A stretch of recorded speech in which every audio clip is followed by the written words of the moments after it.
ಮುಖ್ಯವಾಗಿ ಡಾಕ್ಟರ್ ಸುಶೀಲ್ ಜತನ್ ಅವರ ಆಲೋಚನೆ ಅಂತಂದ್ರೆ ಸೇವೆ ಕೇಂದ್ರದಲ್ಲಿ ಮಾತ್ರ ಅಲ್ಲ, ಅದು ಎಕ್ಸ್ಟೆಂಡ್ ಆಗ್ಬೇಕು ಅಂತ, ಅಂದ್ರೆ ಮುಂದುವರಿಬೇಕು. ಆದ್ರೆ ಅದು ಇತರ ಸ್ಥಳಗಳಲ್ಲಿ ಮುಟ್ಟಬೇಕು. ಕೇವಲ ಪಟ್ಟಣದಲ್ಲಿರುವವರಿಗೆ ಮಾತ್ರ ಅಲ್ಲ, ಗ್ರಾಮದಲ್ಲಿರುವವರು, ಅಸಹಾಯಕ ಸ್ಥಿತಿಯಲ್ಲಿ ಇರುವಂತವರು, ಕಡಿಮೆ ಆದಾಯದಲ್ಲಿರುವಂತಹ ಜನರಿಗೂ ಸಹ ಪರಿಪೂರ್ಣ ಆರೋಗ್ಯವನ್ನ ಕೊಡುವಂತ ನಿಟ್ಟಿನಲ್ಲಿ ನಾವು ಸೇವೆಗೆ ಮುಂದಾಗಬೇಕು. ಒಂದು ವೇಳೆ ಹೊರಗೆ ಹೋಗಿ ಸೇವೆ ಮಾಡುವಂತ ಒಂದು ದೊಡ್ಡ ಮನಸ್ಸಿನಲ್ಲಿ ಅವರು ಗ್ರಾಮಾಂತರದಲ್ಲಿ ಇಂಥ ಆರೋಗ್ಯ ಕೇಂದ್ರಗಳನ್ನು ಮಾಡಲಿಕ್ಕೆ ಮುಂದಾಗಿರೋದು ಸಂತೋಷದ ಸಂಗತಿ. ಒಂದು ವೇಳೆ ಇಂಥದ್ದು ಇನ್ನೂ ಹೆಚ್ಚು ಆಗ್ಲಿಕ್ಕೆ ಉಂಟು, ಅದಕ್ಕಾಗಿ ಆಲೋಚನೆಗಳನ್ನ ಮಾಡ್ತಾ ಇದ್ದೇವೆ. ಎಲ್ಲೆಲ್ಲಿ ನಮ್ಮ ಸೇವೆಗಳು ನಿಂತು ಹೋಗಿದ್ದು, ಅಲ್ಲಿ ಕಟ್ಟಡಗಳು ಇದ್ದವು, ಅಲ್ಲಿ ಒಂದೊಮ್ಮೆ ಈ ರೀತಿಯಾದಂತಹ ಸೇವೆಯನ್ನು ಅಥವಾ ಸ್ವಚ್ಛತೆಯ ಸೇವೆಯನ್ನು ಮಾಡುವುದರ ಮೂಲಕ ಸಮಾಜಕ್ಕೆ ಅವಶ್ಯಕತೆ ಇರುವಂತ ಸ್ಥಳದಲ್ಲಿ ಅದಕ್ಕೆ ಅವಕಾಶ ಮಾಡಿಕೊಡುವಂಥದ್ದು ನಮ್ಮ ಆದ್ಯತೆ ಆಗಲಿ ಎನ್ನುವಂಥದ್ದು. ಸ್ವಾಗತ ಭಾಷಣದಲ್ಲಿ ಹೇಳಿದಾಗೆ ಅವರಿಗೆ ಹೊರೆ ಇದೆ. ಕೇವಲ ಒಂದು ಆಸ್ಪತ್ರೆ ಅಲ್ಲ, ನಮ್ಮ ನ್ಯಾಷನಲ್ಲಿ 3 ಮಿಷನ್ ಆಸ್ಪತ್ರೆ ಇದೆ. ಈಗಾಗಲೇ ಒಂದು ಆಸ್ಪತ್ರೆಯನ್ನ ಒಂದು ಓಡುವ ರೀತಿಯಲ್ಲಿ ಮಾಡಿದ್ದಾರೆ. ಅದು ಹೆಗ್ಗಳಿಕೆ. ನಾವೊಂದು ಕ್ಲಾಪ್ ಮಾಡೋಣ ಅವರಿಗಾಗಿ. ಯಾಕಂದ್ರೆ ಅದು ಆಗುತ್ತೆ ಅಂತಾನೆ ಇರ್ಲಿಲ್ಲ, ಆದ್ರೆ ಅದು ಇವತ್ತು ಅನೇಕರಿಗೆ ಅಲ್ಲಿ ಕೆಲಸ ಕೊಟ್ಟು ನಿರೀಕ್ಷೆ ಕಳಕೊಂಡಂತ ಜನರಿಗೆ ನಿರೀಕ್ಷೆ ಮೂಡಿಸಿ, ಹೌದು ಇದು ನಿಲ್ತಿದೆ ಅನ್ನುವಂತ ಮಟ್ಟಿಗೆ ಅದಕ್ಕೆ ಮುಂದೆ ಅವರು ಕಾರ್ಯಪ್ರವೃತ್ತರಾಗಿದ್ದಾರೆ. ಅದೇ ರೀತಿ ಮೈಸೂರಿನ ಆಸ್ಪತ್ರೆಯಲ್ಲೂ ಸಹ ಈಗಾಗಲೇ ಕೆಲವು ಕಡೆ ಮಾತನಾಡಿ ಜೊತೆಯಾಗಿ ಸೇರಿ ಅದನ್ನು ಸಹ ನಿಲ್ಲುವಂತ ಮಟ್ಟಿಗೆ ಪ್ರಯತ್ನಗಳನ್ನ ಮಾಡ್ತಾ ಇದ್ದಾರೆ. ಅದು ಸಹಕಾರ ಮಾಡಿ ನಿಮ್ಮೆಲ್ಲರ ಪ್ರಾರ್ಥನೆ ಬಹಳ ಪ್ರಾಮುಖ್ಯ. ಇವತ್ತಿನ ಸಮಾಜದ ಅತಿ ಅವಶ್ಯಕ ಶಿಕ್ಷಣ ಮತ್ತು ಆರೋಗ್ಯ. ಆರೋಗ್ಯದ ಹಿತದೃಷ್ಟಿಯಿಂದ ದೊಡ್ಡ ಒಂದು ಕೊಡುಗೆಯನ್ನ ಈ ಪ್ರದೇಶ ಕೊಟ್ಟಂತ ನಮ್ಮ ನಿರ್ದೇಶಕರಾದಂತ ಡಾಕ್ಟರ್ ಸುಶೀಲ್ ಜತನ್ನ ಮತ್ತು ಅವರ ಎಲ್ಲ ನಿರ್ದೇಶಕರಲ್ಲಿ ಕೂಡ ನಾನು ತಮ್ಮೆಲ್ಲರ ಪರವಾಗಿ ಹೃತ್ಪೂರ್ವಕವಾದಂತಹ ಅಭಿನಂದನೆ ಸಲ್ಲಿಕೆ ಮಾಡ್ತೀನಿ. ಪೂಜ್ಯ ಬಿಷಪ್ ಅವರು ಇಲ್ಲಿಗೆ ಆಗಮಿಸಿ ಇದನ್ನು ಉದ್ಘಾಟಿಸಿಕೊಡುವಂತ ಕೆಲಸ ಕಾರ್ಯ ಮಾಡಿದ್ದಾರೆ. ಶ್ರೀ ರವೀಂದ್ರನಾಥ್ ಶೆಟ್ಟಿ ಅವರು ವೇದಿಕೆಯಲ್ಲಿದ್ದಾರೆ. 69ನೇ ಇಸ್ವಿಯಿಂದ MBBS ಮಾಡಿ 1970ನೇ ಇಸ್ವಿಯಿಂದ 54 ವರ್ಷಗಳ ನಿರಂತರವಾದಂತಹ ಸೇವೆಯನ್ನು ಸಮಾಜಕ್ಕೆ ಕೊಟ್ಟು ಪ್ರತಿ ನಿಮಿಷ MBBS ಮಾಡಿದ ಸಮಯದಲ್ಲಿ ಮಂಗಳೂರಿಗೆ ಹೋಗ್ತಿದ್ರೆ ಶಾಂತರಾಮ್ ಶೆಟ್ಟರು ಅಥವಾ BM ಹೆಗ್ಡೆ ಅವರ ದೊಡ್ಡ ದೊಡ್ಡ ಡಾಕ್ಟರ್ ಸಾಲಿಗೆ ಸೇರ್ತಾ ಇದ್ರು. ಆದ್ರೆ ನನಗೆ ಪ್ರಾಮುಖ್ಯ ನನ್ನ ಊರು. 54 ವರ್ಷಗಳ ಸೇವೆಯನ್ನುಂಟು ಅದು ರಾತ್ರಿ ಹೊತ್ತು 12 ಗಂಟೆಗೆ 2 ಗಂಟೆಗೆ ಅಥವಾ ಬೈಕ್ನಲ್ಲಿ ಹೋಗಿ ಬೇರೆ ಬೇರೆ ರೀತಿಯ ಮನೆ ಮನೆಗೆ ಹೋಗಿ ಚಿಕಿತ್ಸೆ ಕೊಟ್ಟಂತಹ ಹಿನ್ನೆಲೆ ಇರ್ಬೋದು. ಆ ದೃಷ್ಟಿಯಲ್ಲಿ ದೊಡ್ಡ ಒಂದು ಈ ಪ್ರದೇಶಕ್ಕೆ ಕೊಡುಗೆಯನ್ನು ಕೊಟ್ಟಂತವರು. ಸುಮ್ಮನೆ ಲಯನ ಆಗ್ಲಿಲ್ಲ ಅವರು ನಿಜವಾಗಿ ಕೂಡ ವೃತ್ತಿಯಲ್ಲಿ ಕೂಡ ಲಯನೇ. ಆ ದೃಷ್ಟಿಯಲ್ಲಿ ಇವತ್ತು ಅಪಾರವಾದಂತ ಕೊಡುಗೆ ಕೊಟ್ಟಂತವರು.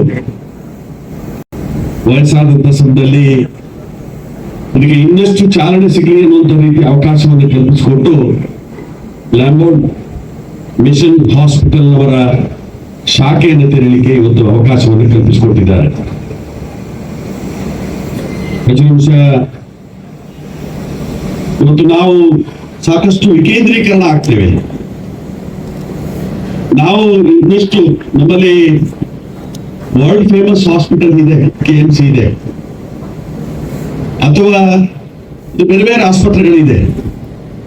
ಆದ್ರೆ ಇವತ್ತು ಬಹಳಷ್ಟು ದುಬಾರಿ, ಕೈಗೆ ಎಟಕಲಿಕ್ಕೆ ಸಾಧ್ಯ ಇಲ್ಲದಂತ ರೀತಿಯಲ್ಲಿ ಹಾಸ್ಪಿಟಲ್ಗೆ ಹೋಗಿ ಹೊರಗಡೆ ಬರ್ಬೇಕಾಗಿದ್ರೆ ಆಸ್ತಿ ಪಾಸ್ತಿ ಬಂಗಾರವನ್ನೆಲ್ಲ ಅಡವಿಟ್ಟು ಬರುವಂತಹ ಅವಕಾಶಗಳಿರುವಂತಹ ಒಂದು ಸಂದರ್ಭ ಇದೆ.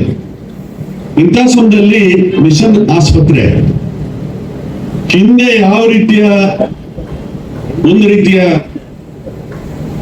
ಉತ್ಕೃಷ್ಟತೆ ಇದ್ದ ಅದನ್ನ ಉಳಿಸಿಕೊಂಡು ಇನ್ನಷ್ಟು ಚಾಲನೆ ನಾನು ನೋಡಿದ್ದೇನೆ. ಸುಶೀಲ್ ಭತ್ತಮ್ನಿ ಅವರು ಬಂದ ನಂತರ ಈ ಆಸ್ಪತ್ರೆ ಸಾಕಷ್ಟು ರೀತಿಯ ಪ್ರಗತಿಬದ್ಧವಾಗಿ ಇವತ್ತು ಮುಂದೆ ಬಂದಿದೆ. ಇವತ್ತಿನ ಸಂದರ್ಭದ ಅನಿವಾರ್ಯತೆಗೆ ಹೊಂದಿಕೊಂಡು ಎಲ್ಲ ರೀತಿಯ ಒಂದು ಚಿಕಿತ್ಸೆ ನೀಡುವಂತಹ ರೀತಿ ಕೆಲಸ ಕಾರ್ಯಕ್ಕೆ ಪುನರುಜ್ಜೀವ ಅನ್ನುವಂತ ರೀತಿಯಲ್ಲಿ ಆ ಸಂಸ್ಥೆ ಇವತ್ತು ಬೆಳವಣಿಗೆ ಆಗಿದೆ. CSI ಸಂಸ್ಥೆ ನಮ್ಮ ಪ್ರದೇಶಕ್ಕೆ ದೊಡ್ಡ ಕೊಡುಗೆಯನ್ನು ಕೊಟ್ಟಿದೆ. ಅದು ಶಿಕ್ಷಣದಲ್ಲಿ ಇರ್ಬೋದು, ಅದು ಆಸ್ಪತ್ರೆ ಮುಖಾಂತರ ಇರ್ಬೋದು, ಅದು ಮುದ್ರಣಾಲಯವನ್ನ ಪ್ರಥಮವಾಗಿ ನಮ್ಮ ಜಿಲ್ಲೆ ಕೊಟ್ಟಂತ ಕೊಡುಗೆ ಇರ್ಬೋದು, ಪತ್ರಿಕೆಗಳ ಮುಖಾಂತರ ಇರ್ಬೋದು, ಕೃಷಿ ರಂಗದಲ್ಲಿ ಇರ್ಬೋದು, ಕೈಗಾರಿಕಾ ರಂಗದಲ್ಲಿ ಇರ್ಬೋದು, ಎಲ್ಲ ರಂಗದಲ್ಲಿ ಕೂಡ ನಮ್ಮ ಅವಿಭಾಜ್ಯ ಜಿಲ್ಲೆಗೆ ಒಂದು ಚಾಲನೆ ಕೊಟ್ಟಂತ ಒಂದು ಸಂಸ್ಥೆ CSI ಸಂಸ್ಥೆ. ಇವತ್ತು ಸಾಕಷ್ಟು ಮುಂದಾಲೋಚನೆಯಿಂದ ಈ ಒಂದು ಶಾಖೆಯನ್ನ ಇಲ್ಲಿ ಪ್ರಾರಂಭಿಸುವಂತ ಕೆಲಸ ಕಾರ್ಯಕ್ಕೆ ಇವತ್ತು ಚಾಲನೆ ಕೊಡ್ತಾ ಇದ್ದಾರೆ. ಹೆಚ್ಚಿನ ಅಂಶ ನನಗೆ ಗೊತ್ತಿದೆ. ಕ್ಷಣ ಕೂಡ ಇವತ್ತು ಅಪಘಾತ ಆದಂತ ಸಮಯದಲ್ಲಿ ಕ್ಷಣ ಕೂಡ ಬಹಳಷ್ಟು ಪ್ರಾಮುಖ್ಯ. ಎಷ್ಟೋ ಸಂದರ್ಭಗಳಲ್ಲಿ ಅಪಘಾತ ಇವತ್ತು ಸ್ವಲ್ಪ ಮಟ್ಟಿಗೆ ಕಡಿಮೆ ಆಗಿದೆ ಚತುಷ್ಪಥ ರಸ್ತೆ ಆದ ನಂತರ, ಆದ್ರೂ ಕೂಡ ವಿಪರೀತವಾದಂತಹ ಅಪಘಾತಗಳು, ಎಷ್ಟೋ ಜನ ಪ್ರಾಣ ಕೊಡ್ತಾರೆ. ಇಂಥ ಸಮಯದಲ್ಲಿ ನೇರವಾಗಿ ನಾವು ಉಡುಪಿಯನ್ನೇ ಅವಲಂಬಿಸಿರುವಂತ ಸಂದರ್ಭ. ಕೆಲವು ಸಲ ತುರ್ತು ಚಿಕಿತ್ಸೆಗೋಸ್ಕರ ತಂದ್ರೂ ಕೂಡ ಇವತ್ತು ವಾಹನದ ಸಾಂದ್ರತೆಯಿಂದಾಗಿ ಉಡುಪಿ ಆಸ್ಪತ್ರೆ ಸೇರುವಂತ ಪ್ರಮೇಯ ಇರುವುದಿಲ್ಲ. ಅಂತ ಸಮಯದಲ್ಲಿ ಪ್ರಥಮ ಚಿಕಿತ್ಸೆ ಇರಬೇಕು ಅನ್ನುವಂಥದ್ದು ಬಹಳ ಪ್ರಾಮುಖ್ಯ. ಇವತ್ತು ನಮ್ಮ ಅಪಘಾತ ಆದಂತ ಸಮಯದಲ್ಲಿ ಒಂದು 10-15 ನಿಮಿಷಕ್ಕಿಂತ ಮೊದಲು ಚಿಕಿತ್ಸೆ ಸಿಗುವಂತ ಅವಕಾಶವನ್ನ ಈ ಒಂದು ಆಸ್ಪತ್ರೆ ಇವತ್ತು ಅದಕ್ಕೆ ಬೇಕಾಗುವಂತ ಎಲ್ಲಾ ರೀತಿಯ ಸುಸಜ್ಜಿತವಾದಂತಹ ರೀತಿ ವ್ಯವಸ್ಥೆಯನ್ನು ಅಳವಡಿಸುವಂತ ಕೆಲಸ ಕಾರ್ಯವನ್ನು ಇವತ್ತು ನಡೆಸಿದ್ದಾರೆ. ಈ ದೃಷ್ಟಿಯಲ್ಲಿ ಇವತ್ತು ವೈದ್ಯರು ಮಾಡುವಂಥದ್ದು ದೇವರ ಕೆಲಸ. ಇವತ್ತು ವೈದ್ಯೋ ನಾರಾಯಣ ಅಂತ ಹೇಳ್ತಾರೆ. ಇಂಥ ಸಮಯದಲ್ಲಿ ಇವತ್ತು ಈ ಆಸ್ಪತ್ರೆಯ ಕೊಡುಗೆಯನ್ನು ಇಲ್ಲಿ ನೀಡುವಂತ ಕೆಲಸ ಕಾರ್ಯ ಮಾಡಿದ್ದಾರೆ. ಹಿಂದೆ ಕೂಡ ಕಾಪುನಲ್ಲಿ ನಮ್ಮ ಖಾಸಗಿಯವರು ಇಲ್ಲಿ ಇದ್ದಾರೆ, ಅಲ್ಲಿ ಕೂಡ ಒಂದು ಶಾಖೆ ತೆರೆಯುವಂತ ಅವಕಾಶ ಆಗಿತ್ತು. ಹೆಚ್ಚಿನ ಅಂತ ಹೇಳಿ ನಾನು ಈ ಸಂದರ್ಭದಲ್ಲಿ ಹೇಳ್ಬೋದು. ಇಂದು ಈ ಆರೋಗ್ಯ ಕೇಂದ್ರವನ್ನು ಉದ್ಘಾಟಿಸುವುದು ಇಲ್ಲಿ ನಮಗೆ, ನಮ್ಮ ಎಲ್ಲಾ ಸಿಬ್ಬಂದಿ ವರ್ಗದವರಿಗೆ, ಸ್ಟೂಡೆಂಟ್ಸ್, ವಿದ್ಯಾರ್ಥಿನಿಗಳಿಗೆ ಎಲ್ಲ ಸಂತೋಷವಾದ ದಿನ. ಯಾಕಂತ ಹೇಳಿದ್ರೆ ನಾವಿಲ್ಲಿ ಇವತ್ತು ಉದ್ಘಾಟಿಸಿದ್ದು ಕೇವಲ ಕಟ್ಟಡ ಅಲ್ಲ, ನಾವಿಲ್ಲಿ ಉದ್ಘಾಟಿಸಿದ್ದು ಒಂದು ದೃಷ್ಟಿಯ ಸಾರ್ಥಕಗೊಳಿಸುತ್ತಿದೆ. ಆ ದೃಷ್ಟಿ ಏನಂತ ಹೇಳಿದ್ರೆ ನಮ್ಮ ಲಂಬಾರ್ಡ್ ಮೆಮೋರಿಯಲ್ ಮಿಷನ್ ಆಸ್ಪತ್ರೆಯ ಹೆಜ್ಜೆ ಕೇವಲ ಉಡುಪಿ ಪಟ್ಟಣದಲ್ಲಿ ಅಲ್ಲದೆ ಇಡೀ ಉಡುಪಿ ಜಿಲ್ಲೆಯ ಎಲ್ಲ ಹಳ್ಳಿಗಳಲ್ಲಿ ಕೂಡ ನಮ್ಮ ಹೆಜ್ಜೆಯಲ್ಲಿ ಇರಬೇಕು. ಅದು ಮಾತ್ರವಲ್ಲದೆ ನಮ್ಮ ಸೇವೆ ಅದು ಕೇವಲ ಆಸ್ಪತ್ರೆಯ 4 ಗೋಡೆಗಳ ಒಳಗೆ ಅಲ್ಲ, ಸಮುದಾಯ, ಸಮಾಜ, ಪರಿಸರದಲ್ಲಿ ಆ ಸೇವೆ ನಡೆಯಿಸಬೇಕು. ಆ ಸೇವೆ ಅದು ವಿಶೇಷವಾದ ಸೇವೆ. ಯಾಕಂತ ಹೇಳಿದ್ರೆ ಈ ಕೇಂದ್ರದ ಉದ್ಘಾಟನೆ ಇದು ಲಾಭಗೋಸ್ಕರ ನಾವು ಮಾಡಿದಲ್ಲ, ಉದ್ಯೋಗಕ್ಕೋಸ್ಕರ ನಾವು ಮಾಡಿದಲ್ಲ. ಈ ಕೇಂದ್ರವನ್ನು ಉದ್ಘಾಟಿಸಿದ್ದು ನಾವು ಕೇವಲ ಜನರ ಸೇವೆಗೆ, ಕೌಶಲ್ಯದಿಂದ, ಕೃಪೆಯಿಂದ, ಪ್ರೀತಿಯಿಂದ ಮಾಡುವ ಸೇವೆ ನಮ್ಮ ಲಂಬಾರ್ಡ್ ಮೆಮೋರಿಯಲ್ ಮಿಷನ್ ಆಸ್ಪತ್ರೆಗೆ ಪ್ರಸಿದ್ಧವಾಗಿದೆ. ಈ ಹೊತ್ತಿನಲ್ಲಿ ಒಂದು ಘಟನೆಯನ್ನು ನಾನು ನಿಮ್ಮ ಗಮನಕ್ಕೆ ತರ್ತೇನೆ. ಅದೇನಂತ ಹೇಳಿದ್ರೆ, ಇಲ್ಲಿ ಈ ಕ್ಲಿನಿಕ್ ಅನ್ನು ಸರಸ್ವತಿ ಕ್ಲಿನಿಕ್ ಆಗಿ ಡಾಕ್ಟರ್ ರವೀಂದ್ರನಾಥ್ ಕಾಮತ್ ಶೆಟ್ಟಿ ಅವರು 40 ವರ್ಷದ ಹಿಂದೆ ಅವರು ಇಲ್ಲಿ ಸ್ಥಾಪಿಸಿದರು. ಆಗ ಸ್ಥಾಪನೆ ಮಾಡಿದಾಗ ಒಂದು ಇಲ್ಲಿ ಕಟ್ಪಾಡಿಯ ಅವರು ರೆವರೆಂಡ್ ನವೀನ್ ಅಮ್ಮಣ್ಣ ಅಂತ ಹೇಳಿ. ಇಂದು ಲಂಬಾರ್ಡ್ ಮೆಮೋರಿಯಲ್ ಮಿಷನ್ ಆಸ್ಪತ್ರೆ ಈ ಕೇಂದ್ರವನ್ನು, ಆರೋಗ್ಯ ಕೇಂದ್ರವನ್ನು ಉದ್ಘಾಟಿಸಿದಾಗ ಆ ನವೀನ್ ಅಮ್ಮಣ್ಣರ ಮಗ ಅಕ್ಷಯ್ ಅಮ್ಮಣ್ಣ ಇವತ್ತು ನಮ್ಮ ಒಂದು ಗೆಸ್ಟ್ ಆಗಿ ಬಂದಿದ್ದಾರೆ. ಅದು ನಿಜವಾಗಿ ಒಂದು ವಿಚಿತ್ರವಾದ ಕೋಇನ್ಸಿಡೆನ್ಸ್.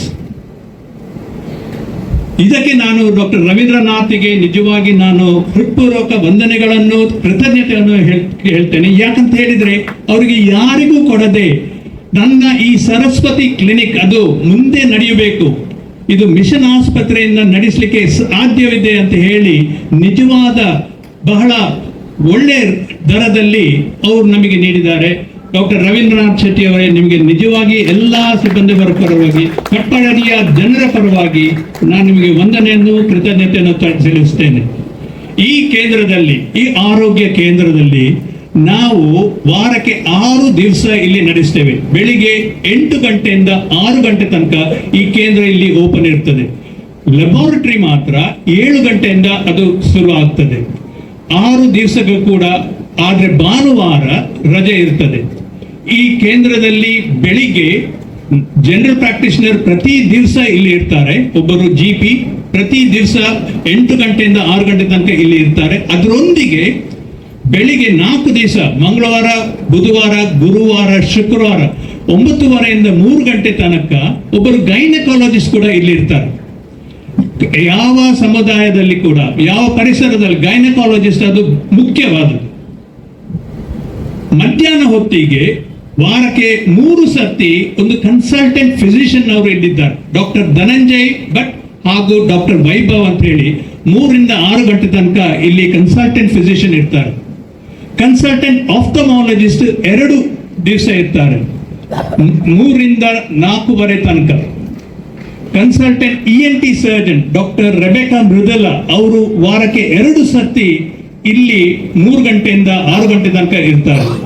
ಹಾಗೂ ಡಾಕ್ಟರ್ ಕೌಶಲ್ ಅವರು ಸರ್ಜನ್, ಅವರು ಶನಿವಾರ 3 ಗಂಟೆಯಿಂದ 6 ಗಂಟೆ ತನಕ ಇಲ್ಲಿ ಪ್ರಾಕ್ಟೀಸ್ ನಡೆಸ್ತಾ ಇದ್ದಾರೆ. ಅದರಿಂದ ಇನ್ನು ಮುಂದೆ ಡಾಕ್ಟರ್ ಫೌಸ್ಟಿನ್ ಹೇಳಿದ ಹಾಗೆ ಆಸ್ಪತ್ರೆಗೆ ನೀವು ಇಲ್ಲಿಂದ ಕಟ್ಪಾಡಿಯಿಂದ ಬರ್ಬೇಕಂತ ಇರಲಿಲ್ಲ, ಆಸ್ಪತ್ರೆ ನಿಮ್ಮ ಹತ್ರ ಬರ್ತದೆ. ಇದರೊಟ್ಟಿಗೆ ಬೇರೆ ಸೌಲಭ್ಯಗಳು ಕೂಡ ಇದೆ. ಅದೇನಂತ ಹೇಳಿದ್ರೆ ಇಲ್ಲಿ ನಾವು ಲ್ಯಾಬೋರೇಟರಿ ಕೂಡ ಇದೆ, ಲ್ಯಾಬ್ ಇದೆ, ಮನೆ ಮನೆಗೆ ಹೋಗಿ ನಾವು ಬ್ಲಡ್ ಅನ್ನು ಕಲೆಕ್ಟ್ ಮಾಡ್ತೇವೆ. ಅದರೊಟ್ಟಿಗೆ ಎಕ್ಸ್ರೇ ಯೂನಿಟ್ ಕೂಡ ಇದೆ, ಅದರೊಟ್ಟಿಗೆ ಅಲ್ಟ್ರಾಸೌಂಡ್ ಸ್ಕ್ಯಾನ್ ಕೂಡ ಇಲ್ಲಿ ಇರ್ತದೆ. ಸೊ ಆದಷ್ಟು ಮಟ್ಟಿಗೆ ಎಲ್ಲಾ ಸೌಲಭ್ಯಗಳು ಇಲ್ಲಿರ್ತದೆ.